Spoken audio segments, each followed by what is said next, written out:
Every who down in Who Newville liked the holidays a ton. But where to get great prices on gifts, they had no idea. None. They searched and they searched for great gifts under $25. Gifts for spouses and friends and even their toddlers. When suddenly one who shouted, Walmart has what you want, knowing they have Lego, Tree Hut, and no prices to flaunt. So they enjoy the holiday season as who's often do. Cheering and shouting, Walmart has incredible gifts. Who knew? Find gifts they'll love under $25 at Walmart.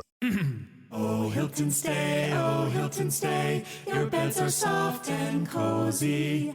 No lumpy couch, no stiff futon, no shower line at crack of dawn. Oh, Hilton stay. When you want holiday comfort you can count on, it matters where you stay. Enjoy comfortable rooms and friendly service when you stay with Hilton instead. Save up to 25% this season when you book with Hilton. Hilton for the stay. Terms apply. So I was sitting in the press gallery following this trial. You don't get too many spy trials at the Old Bailey, but it wasn't anything startling. It was a straightforward dead letter drops and kind of intrigue, and him kind of on his ham radio, pretty much old-fashioned stuff. Really, was dropping things in trees. I mean, it was real kind of old school. That fascinates Fleet Street at the time. But then, about the third day of the trial, in walked a woman who we thought was his mother. And she sat in the witness box, told her story. And that's not only changed the story, it also changed the attitude of the jurors watching it. Because she basically said he hadn't only deceived the British people or, the governments and the people who were spying. He'd deceived her for 10 years, during which time she had thought he was her son.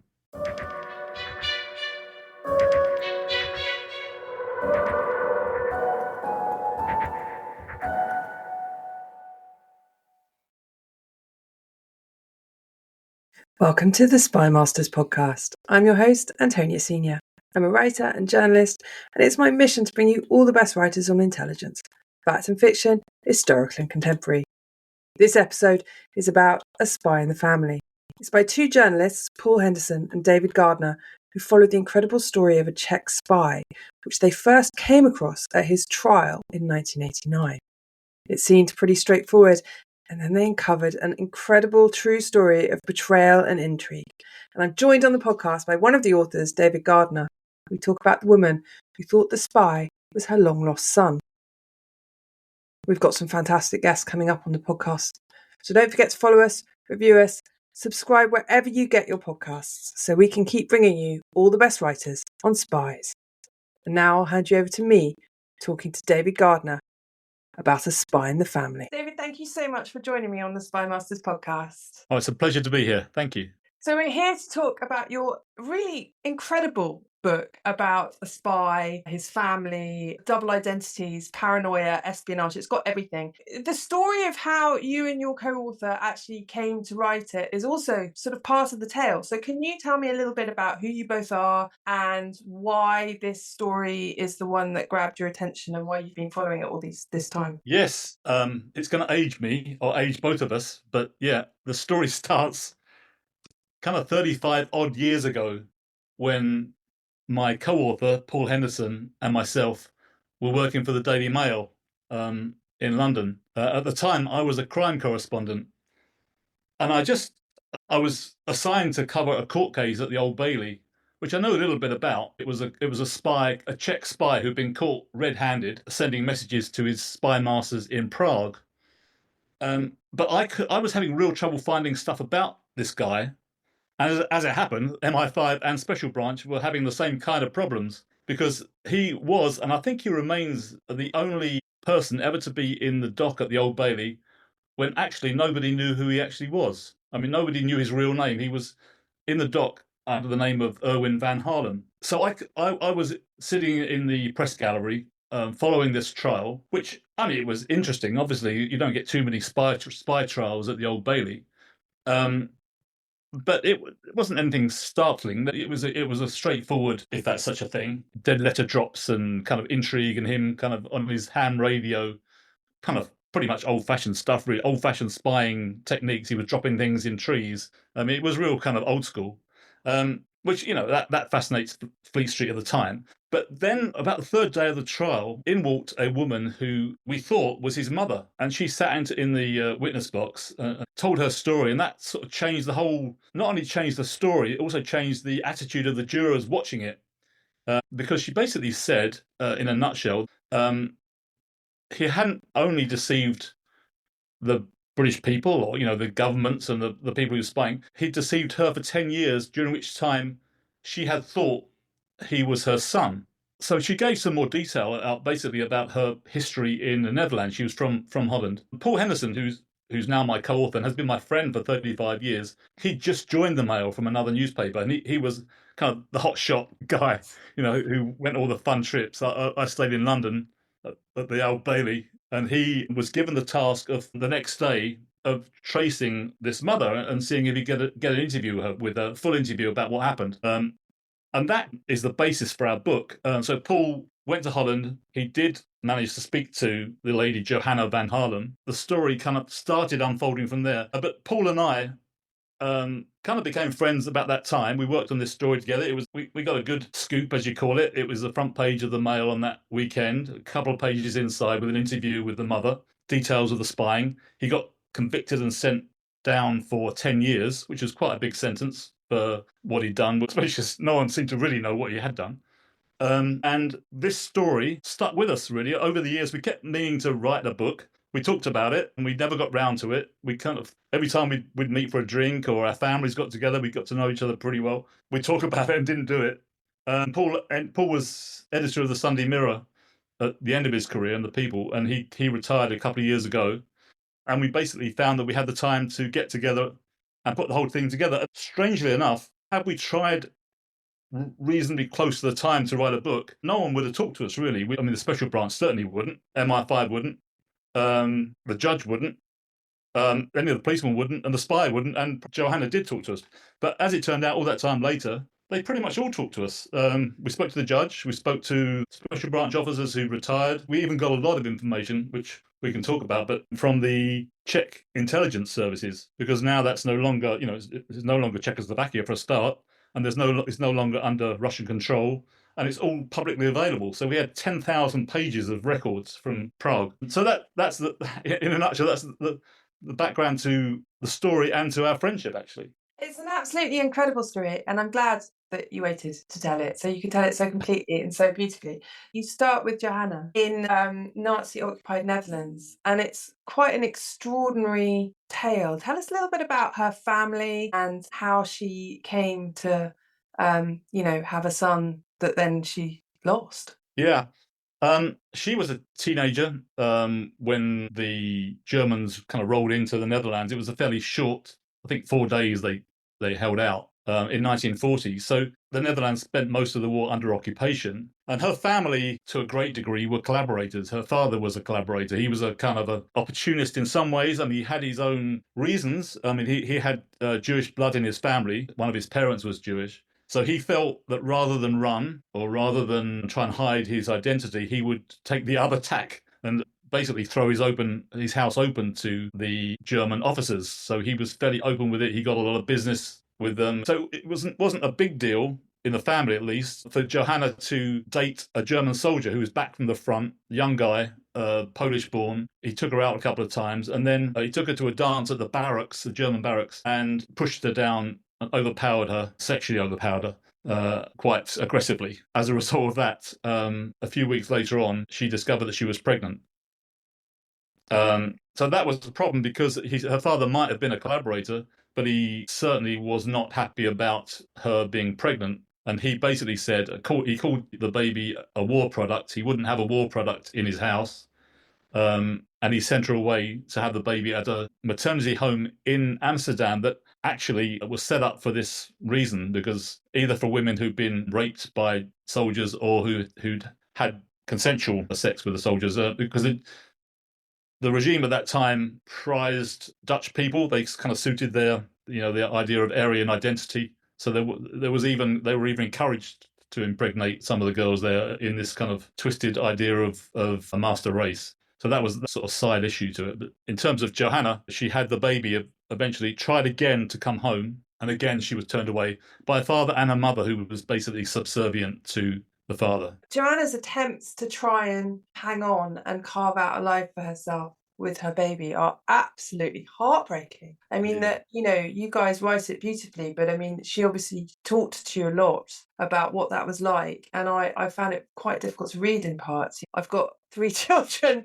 The idea that circumstances would just keep conspiring against you in the way that they do against her, and all her attempts to hang on to him come to nothing. Yeah, Quite heartbreaking. she talks about being judged. I think she's always felt judged, and she's always felt that guilt about leaving her baby behind, because essentially what happened, she was sent away by her father, her family. They wouldn't have her in the house. They wouldn't really have her in the Hague where she lived. So she was put on a train into Germany, which was then Czechoslovakia. The borders were slightly more sketchy at that point because of what was going on in the world. But she was determined to keep the baby. She called him Irwin. She actually had a baptism, but she stopped from the train, found a church and had him baptized, found a flat and tried her best to care for him. But as you say, circumstances were kind of aligned against her. She couldn't get a job. Then at this same time, the Russians were moving from the east. The Allies were moving from the west. And she was kind of stuck in the middle with a baby that was born to a German father. As the Russians took over, they basically kicked out anyone foreign.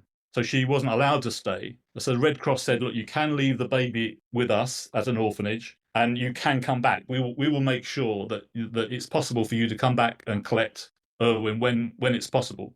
They understood, and she walked a lot of the way back to Holland. So had over the baby, walked back to Holland, was allowed back in the house because she came alone, always with the thought that one day she would come back and collect the child. Her father, one of the things that I think will stay with me for a very long time is when he first sends her away to have the baby, and she comes home with the baby and he's 6 days old, and she stands at her parents' door and her dad opens the door and then he just slams the door in her face. Yeah. And then later on...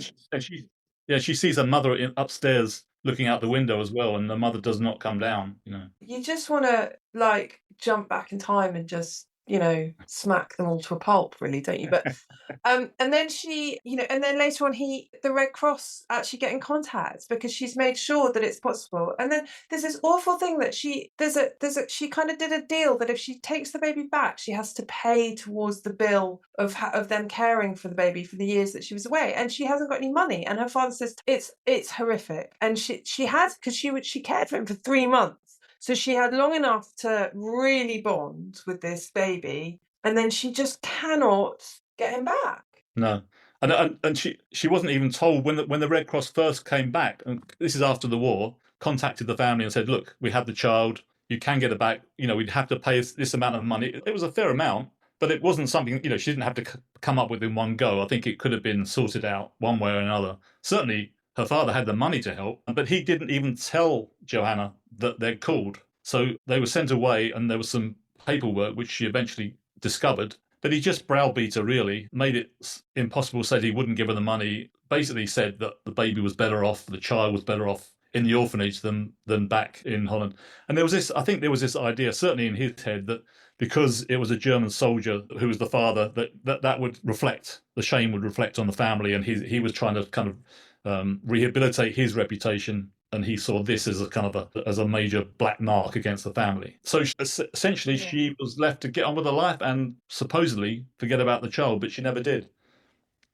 And the child was adopted. The name, effectively, and the identity of this little boy that was put in this orphanage became sort of up for grabs. And then we jump forward and tell me about the name resurfacing again and who claims it.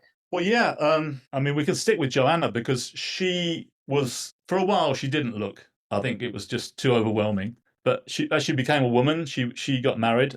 Again, her husband wasn't particularly helpful. He didn't want to. She eventually told him that she had a son. And he, again, was a bit like the father. He didn't want to know, and he discouraged her from searching. In the end, she's quite a strong-willed lady, as you can probably work out. Eventually, she just thought, I'm going to do what I want. And I will, so quietly, behind her husband's back, actually, initially, she started looking, and she started talking to the Red Cross, trying to find out what happened. And then one day, she was told that the Red Cross had found the man they believed to be Erwin van Haarlem, her son, and he had the right passport, he had the right papers, it all fitted, and he was living in London.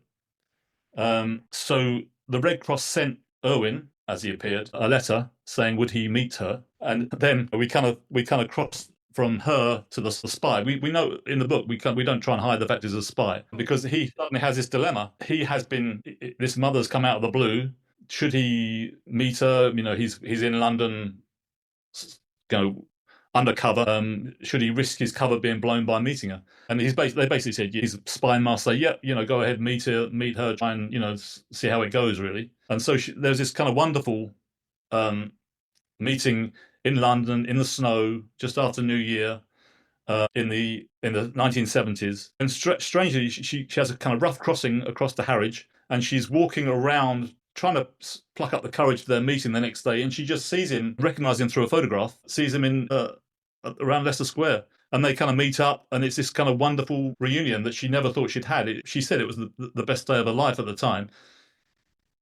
And there was one little thing which becomes very important later on, but she did notice that a baby had blue eyes, and this man who said he was her son, and she had no reason to think he wasn't. I mean, she was looking for him. It wasn't him looking for her. She was looking for him. She found him. But what we say now, why wouldn't you question it? I don't think you would. Yeah, because it's like you phoning the bank. You know who you're phoning. It's not them phoning you, and you're slightly suspicious. So he's brown. He had brown eyes, but she thought, sometimes it is possible that the baby's eyes can change colour. Even as a slightly older child, that's not impossible. So she kind of wrote that off. And for 10 years, this is 10 years, she thought he was her son. He visited her home in Netherlands. He'd take her out to London. At the time, he was working at the Hilton Hotel near Buckingham Palace. And she was just it was all her dreams come true, really. And over the years, she managed all that, the guilt that she stored up and the hurt that she had at what she felt she'd done wrong, even though, she had these enormous situations that kind of made it very difficult to do the right thing. This was it made it okay. And then there was another twist in the story. With new, gentler scented Clorox disinfecting wipes, clean finally smells as good as it feels. On everything from lamps to ceiling fans, even on your kid's toy shark. Oh, ouch. Clorox disinfecting wipes, now available in crisp lemon. Find it on Amazon. Clorox, clean feels good.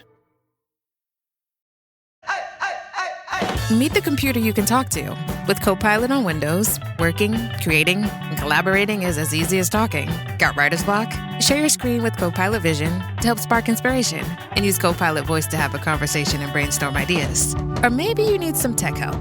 With Copilot Vision, Copilot sees what you see. Let Copilot talk you through step-by-step guidance so you can master new apps, games, and skills faster. Try now at windows.com/Copilot. Oh, so for 10 years, she has a relationship with her long-lost son, and they see each other all the time. She, I almost can't even think about it. It's so awful. And he sort of just slightly cynically goes along with it all. Let's roll back then. Who is he really? Well, yes, it seems, or it's almost certain now, that when Johanna gave up her baby to the orphanage, a little red flag came up to the spy headquarters, or whatever, intelligence headquarters in Prague, which was then obviously part of became part of the Soviet Union. So it was all part of Moscow's wider ring. And the reason it would have cropped up is because the mother was from the Netherlands, which meant, if you're gonna use an identity later on, that might give you, a possibility of getting a passport and then access to the West without anyone suspecting. So the guy who nobody knew his name actually was Václav Jelínek. He grew up fairly with a normal kind of family in outskirts of Prague. He served in the military, and then he was kind of picked out. He was kind of a smart guy, a bit arrogant, and very quick to pick things up. And he was kind of tapped up to be in the intelligence services. And he kind of proved himself pretty adept at that kind of stuff. He was kind of a loner. He fancied himself as a bit of a kind of, Eastern James Bond. The look of him, he wore nice clothes and things. And they trained him for probably 5-6 years with this mission in mind, in that he would kind of serve in the West as a sleeper spy, not necessarily with a big role as such, but to sort of basically be in situ for when he's needed. So they sent him to Germany, which he could speak German. He spent some time in Austria. He learned spycraft of all different kinds. He learned self-defense, the opposite of self-defense, attack. He was taught in all those kind of dark methods. And eventually he found himself in London as a sleeper spy. And at that time, it was kind of a bit daft. The original brief for him was to get to be close to the royal family and see if he could find any. They suggested putting bugs in the furniture.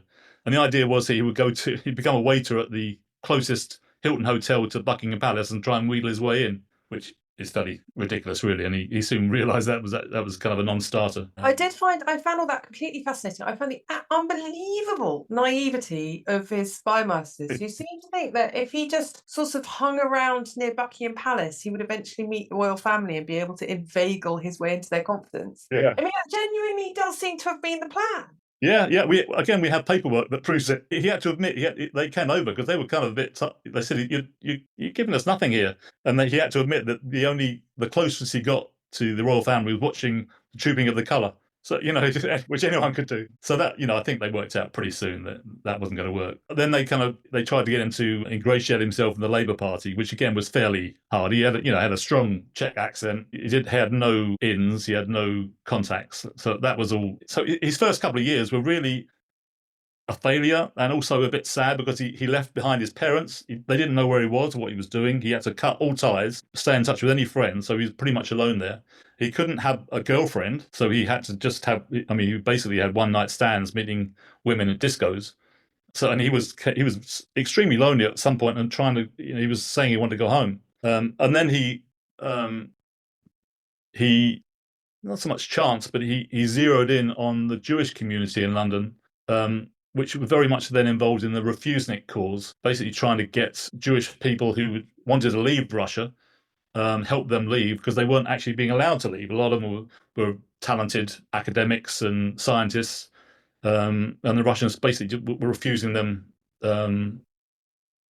forcing them to stay. So what Irwin, as we thought his name was at the time, was he inveigled himself in those groups, and he went to New York and to Washington, and he met politicians in London. He was very much involved in supposedly trying to help these guys get out of Russia. In fact, all the time he was feeding information back to Moscow via Prague. He was I found that incredible, actually, because, he was incredibly resourceful to go from basically being a kind of waiter at the Hilton to finding a way to really kind of get in there into situations where he could actually find things out that were quite useful. I mean, none of this was, it wasn't, the private letters of politicians, but it was quite useful stuff he was giving. It was actually, and I think that, and it was very much appreciated. He won awards. Russian generals came across, and the Russian spy chief met him in Czechoslovakia, as it was then, and gave him an award because it was a crucial time in terms of East-West relations, in terms of trying to get a grip on what the feeling was in the West,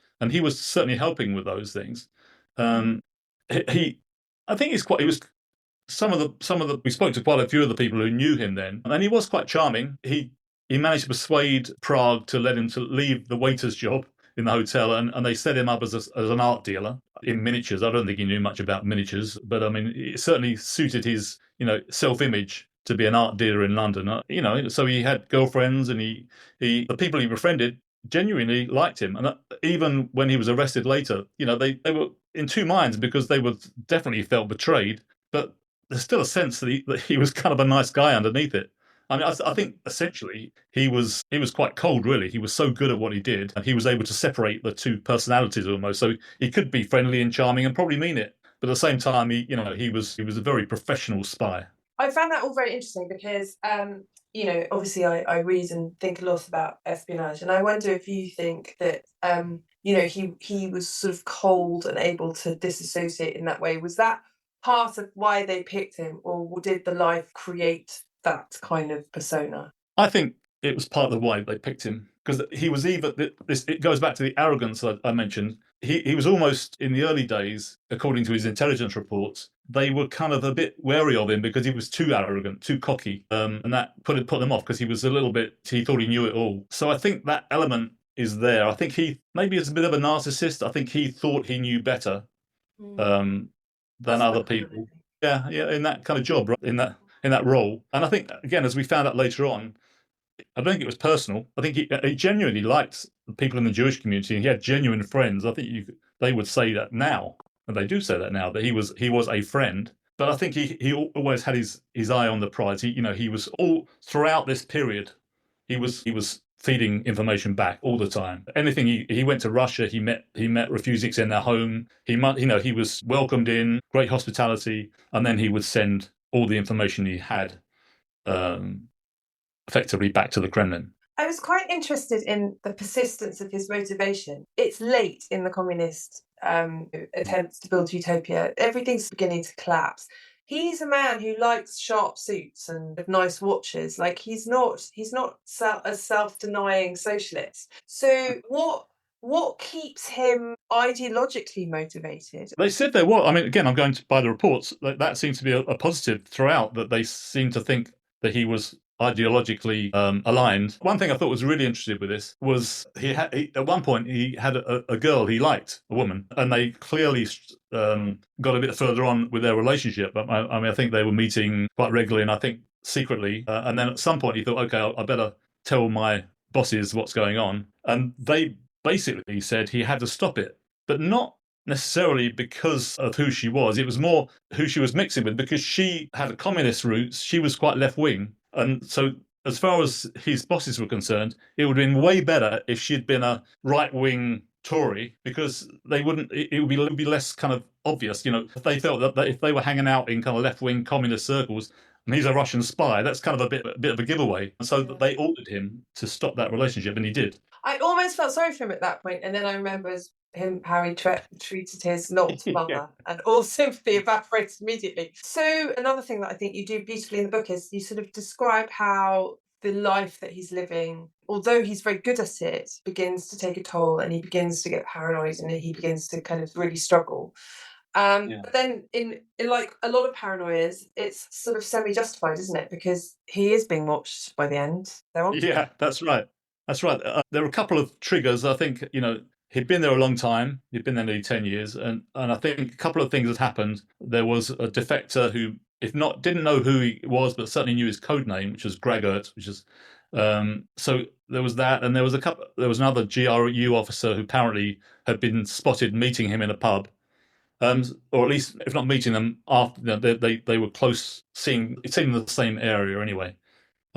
So suspicions were raised, and I think about 18 months before he was arrested, MI5 were watching him to varying degrees, and those degrees stepped up over time because they really couldn't pin anything on him. They didn't really know what he was up to. And at some point, he was a trained spy after all. He started to realise that some of the people walking around his house, with their prams or paint, they weren't really doing much, and he'd seen them before. And he started getting suspicious, probably with some justification. I mean, I think he thought that he was waiting for his phone to stop working because he kind of knew that someone had come in and put a bug in the house. That's what he kind of said, and maybe that's true. I don't know. But like for 18 months, they were watching him, didn't really catch him doing anything. But I think there's a reason when they finally did decide to move in, he happened to be on the radio to Prague. So one would imagine that there was good information that was a good time to strike. Interestingly enough, the person heading that operation was Stella Rimington, who later became the first woman head of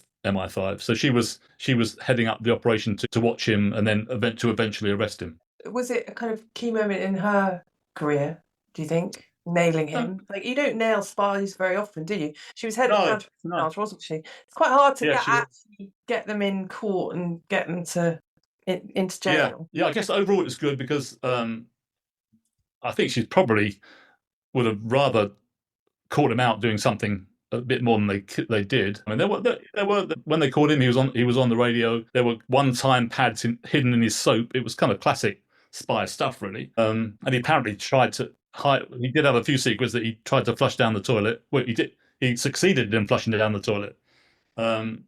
When the police raided. But I thought it was intriguing with Stella Rimington in that jumping forward a little bit, when the Old Bailey court case happened, that was intriguing because they were struggling a bit to find out what he was doing. So she went into court and was a witness for the prosecution, basically said that he's a sleeper spy waiting for something kind of more important to do. He was waiting for instructions and kind of waiting in plain sight. But for that appearance, the public was cleared out, the press was cleared out. She wore a wig. She wore kind of different clothing. Apparently, looked very different. But they were went to great lengths to try and disguise her identity. Would they do that now? Do you think? Sorry, this is a bit of an aside, but I'm quite interested in this issue of the kind of security services having kind of been moved to more of a footing where they're supposed to be more open. Yeah. If it was today, would they still masquerade about in wigs, do we think? I don't think so, do you? I mean, it was funny because the judge saw her at a party a few months later on and didn't recognise her because she looked so different. It's kind of comical when you think about it. The lady who did become, she's now Dame Stella Rimington, kind of coming into court through a back room with all this kind of looks like, I don't know, Dame Edna Everage or something. I don't know what she looked like, but she said she looked kind of strange. And that's her admitting it.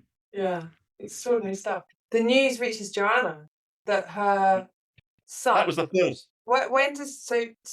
When does she find out that her son is? They think he's a spy, and what's her reaction? Well, yeah, I mean, initially she got a call at home in the Netherlands, from Special Branch, saying, "Can they come out and visit?" and telling her that Irwin had been arrested for espionage. They came out the next day and told her everything, and she was disbelieving. Really, she couldn't understand how that could have happened. Excuse me.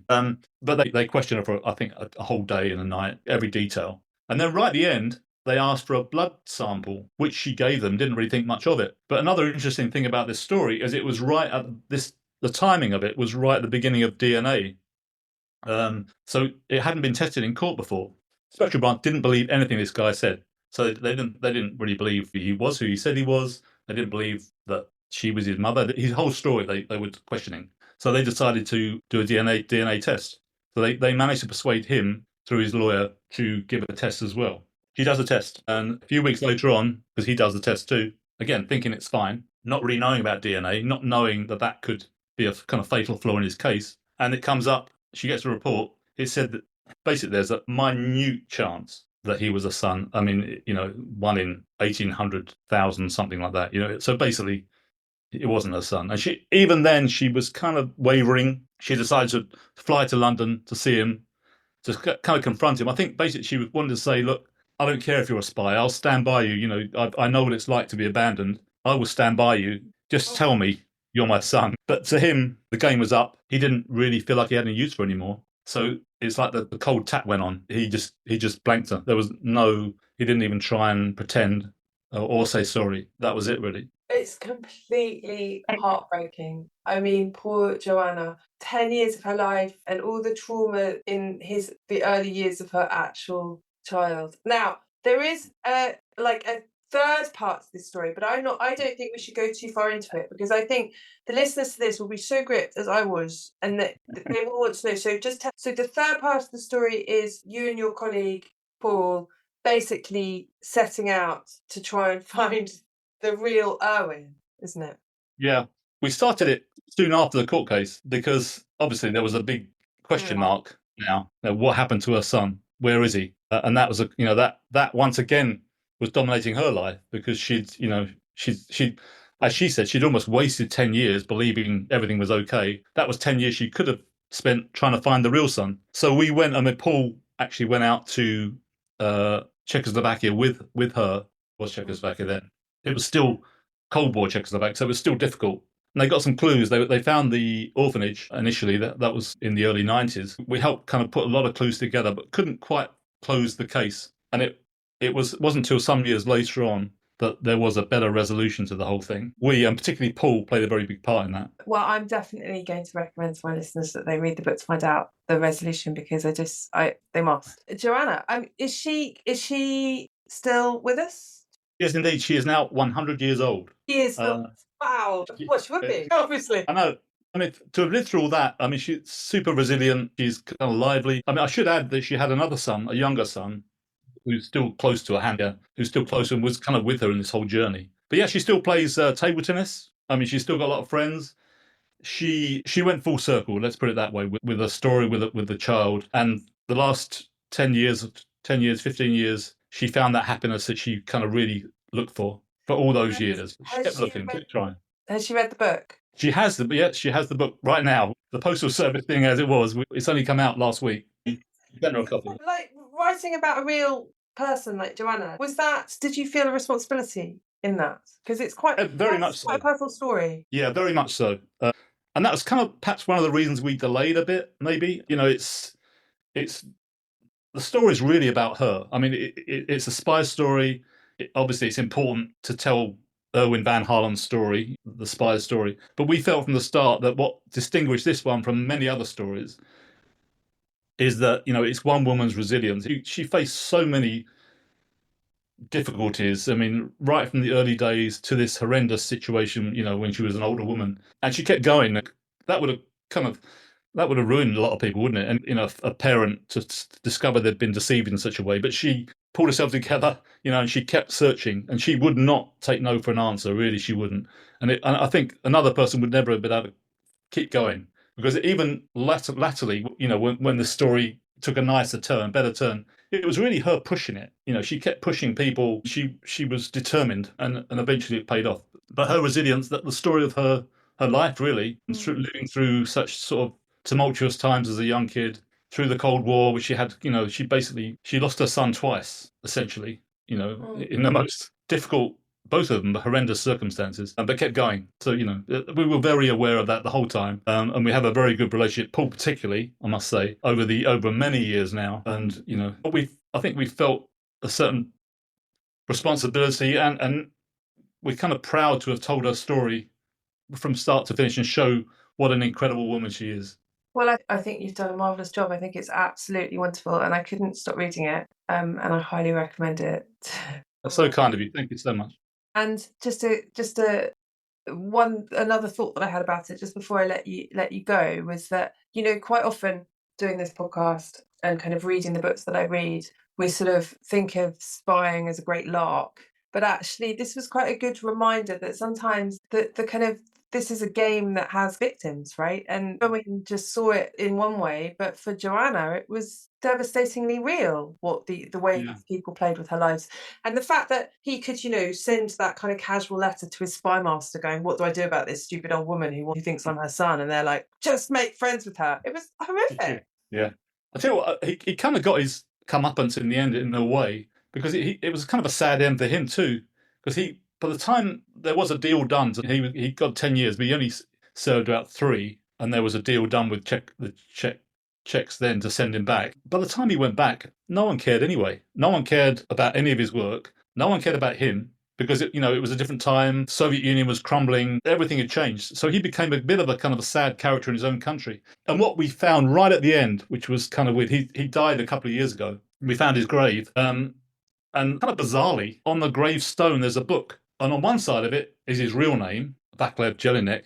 And on the other side of the book is Erwin van Haarlem, the name Erwin van Haarlem. It's almost like he believed in it so much that it was part of him too. We thought that was kind of, I don't know, such a strange ending, kind of sad as well. That is really sad. And I wonder if, you won't know, but I wonder if he ever thought about Johanna and kind of thought of her in any way that appeared paternal, or was it? I don't think so. I got the impression he was kind of glad out of it in some ways. But the sad thing was his own parents. He went back to his own parents, eventually, and met them again. They didn't live very much longer after that. I think they lived a year or so, both of them. So he kind of deprived himself of a family life too. Yeah. Well, boo-hoo, frankly. David, thank you so much. Honestly, that's a really fantastic conversation about a book that I really cannot recommend highly enough. So thank you so much for coming on the Spy Masters podcast. That's very kind of you, and thank you for having me. Really appreciate it. Thank you for listening. Don't forget to follow, tweet, spread the word so that we can keep bringing you more brilliant writers talking about spies. Don't miss an episode of the Spy Masters podcast.